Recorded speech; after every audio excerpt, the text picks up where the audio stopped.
আসসালামু আলাইকুম, কেমন আছেন সবাই? আশা করি সবাই ভালো আছেন। আলহামদুলিল্লাহ আমিও ভালো আছি। আজকের রান্নাটা ছিল খুব স্পেশাল। কারণ আজকের রান্নাটা করতেছিল আমার দেবর। আমি আমার শ্বশুরবাড়িতে আসার পরে এই ১ম কারো রান্না খেলাম।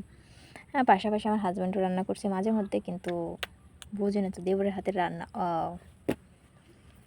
তো দেশি মুরগির ঝোল রান্না করার জন্য মুরগিটা কাটাকাটি করে বেছে ধুয়ে সুন্দর করে ভাইয়া ম্যারিনেট করে রেখে দিতেছিল ২০ থেকে ১৫ মিনিট। তারপর আদা বাটা, জিরে বাটা, পেঁয়াজ বাটা, রসুন বাটা এটা সুন্দর করে কষিয়ে গোশত দিয়ে দিল। গোশত দেওয়ার পর সুন্দরভাবে নাড়াচাড়া করতেছিল, মশলাটা পুরোটা মিক্স করতেছিল।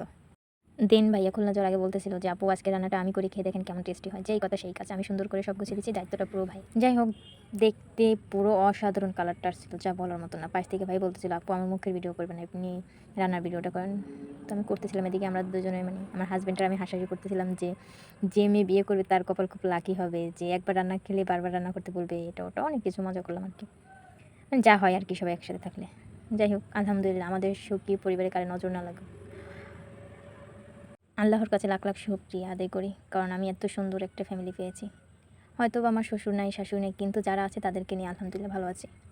এদিকে যেন কারো নজর না লাগে। যাই হোক, ভাইয়া ঘেমে অস্থির হয়ে গেছে। তার ভাই এবার কষিয়ে নিয়ে তারপর বলতেছিল যে, "আপু পাতিলটা ছোট হয়ে গেছে, পানি দিলে ভালো মতো সিদ্ধ হবে না, অল্প পানি হবে না, তাইলে তার চাইতে একটা বড় পাতিল দেন, বড় পাতিলে কষিয়ে পানি দিয়ে দেবো।" আমি বললাম ঠিক আছে। তারপর যেই কথা সেই কাজ, বড় পাতিলে দেওয়ার পর পানি দেওয়ার পর কি একটা কালার আসছে না, রান্নার শেষেও দারুণ হয়েছে। দেখতে যেমন অসাধারণ, খেতেও দারুণ হয়েছে।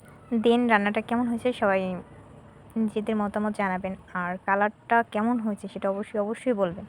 আর কে কে আমার মতো দেবরের হাতে রান্না খেয়েছেন অবশ্যই জানাবেন। সবাইকে ধন্যবাদ। সবাই ভালো থাকবেন। আল্লাহ হাফেজ।